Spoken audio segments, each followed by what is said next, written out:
You want to make a lot of money? You want to be successful? How do I get from where I am to where I need to be? I didn't want to be rich. I just didn't want to be poor. I started it 10 years ago with a vision and 2 employees, and now we're 250 people. We'll do 150 million this year. And every day when I get off the elevator and I walk into my office, it's this feeling of accomplishment and satisfaction, knowing that I had this vision and a few years later, it's real. You know, when I was younger, my parents didn't speak any English. And like many immigrants, since I was a little kid, I was 8 years old when we came to North America. And so I had to read the contracts. You know, when my dad bought a house, I had to read the mortgage and go through the paperwork. And when I was around 18 or 17, I looked at being, at that point, we were, you know, lower middle class. And I said, how do I get from where I am to where I need to be? And so I started calculating how much money I would have to make in order just to buy a house. And then I added the taxes into it and all the other stuff. And I realized how difficult it was going to be to accumulate capital, because that's the hardest thing to do, is to accumulate capital. It's one thing to get paid a lot of money, but if you look at the tax system in North America, it's really hard to amass capital.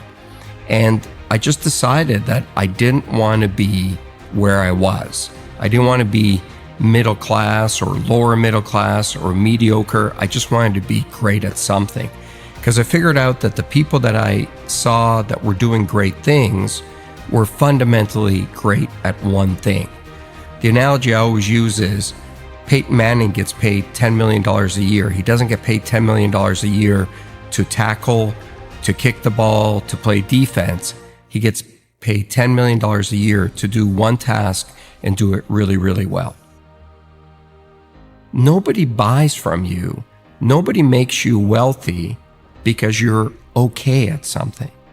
The world does not reward mediocrity, nor does it reward average. It only rewards exceptional.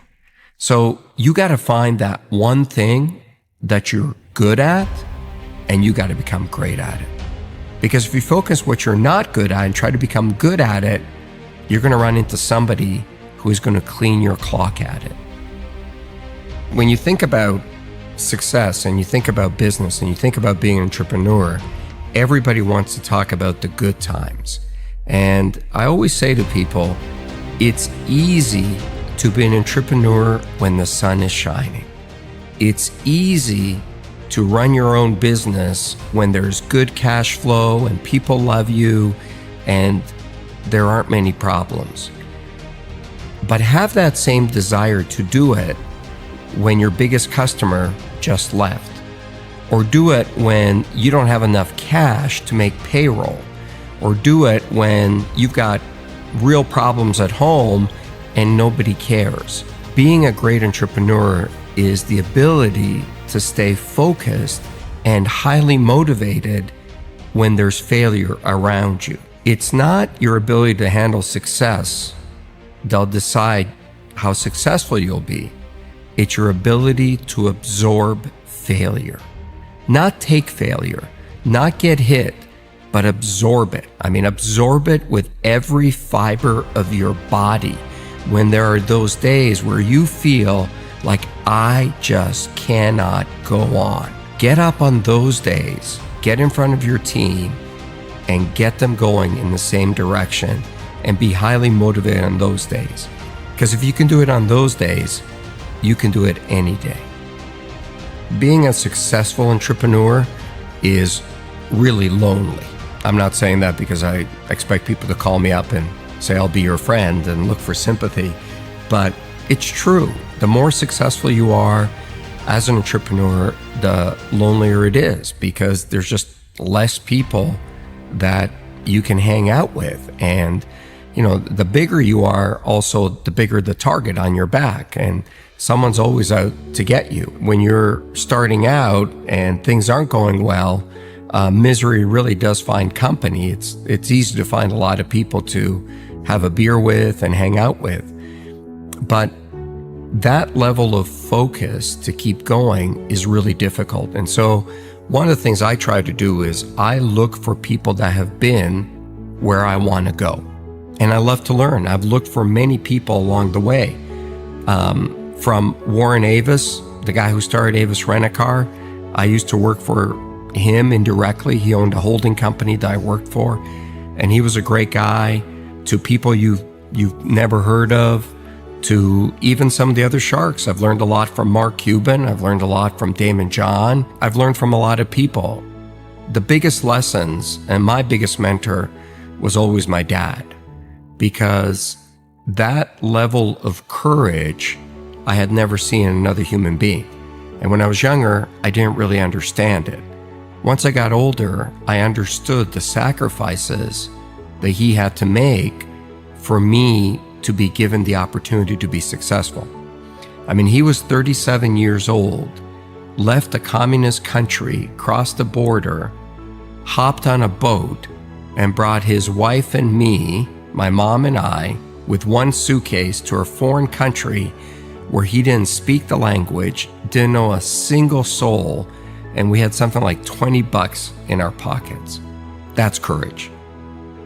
And as I got older, what I really learned out of that is never complain, because number one, nobody cares, and two, all you deserve in life is an opportunity. Man, when something gives you an opportunity, you got to take it, you don't complain, and you got to go for it. I'm a highly emotional guy. I'm a highly passionate guy. I love my business. I love everything about it. Where I'm not emotional is when it comes to winning or losing. You've got to be very careful about not taking your own bias or emotion into a negotiation or into a fight or into anything, because you've got to be very clear what the goal is. And in business, the goal typically is to make money. When I went to sell my first business to AT&T, I didn't want to sell it. And so it was the night before we were supposed to close the deal. And so I changed my mind and I called the CEO at the time and I said, "Oh, I can't sell this business." And he looked at me and he said, "Why not?" And I said, "Oh, it's my baby." And he said, "No, it's not. It's a business." I said, No, it's my baby." And he goes, "No, it's not. Your baby is what you have at home. That's your family. Your business is not your family. Your business is an asset that you started. And if you think we're paying you the right price, then you should sell it. If you think you can keep going and maximize the return, then don't sell it." And he was so non-emotional about it, it really hit home for me. I've seen more people make mistakes because they get angry or they get highly emotional in front of a customer or in front of a supplier. Leave your emotion at the doorstep. Business is about business. When you hit the real world, you're going to start competing with people who are really, really good at something. Technology, advertising, something, and they know it inside out. You want to make a lot of money, you want to be successful, you got to take those people on with a skill that you're world-class at. I hate the word failure. I hate that label. I wake up in a cold sweat in the middle of the night sometimes when I feel like I'm going to fail or I'm a failure. You know, I run every day and I run pretty far, and sometimes, just like everybody, I get jet lag and I get tired. And when I get to that point where I feel I cannot go on, this little inner voice inside me says, "What are you, a failure?"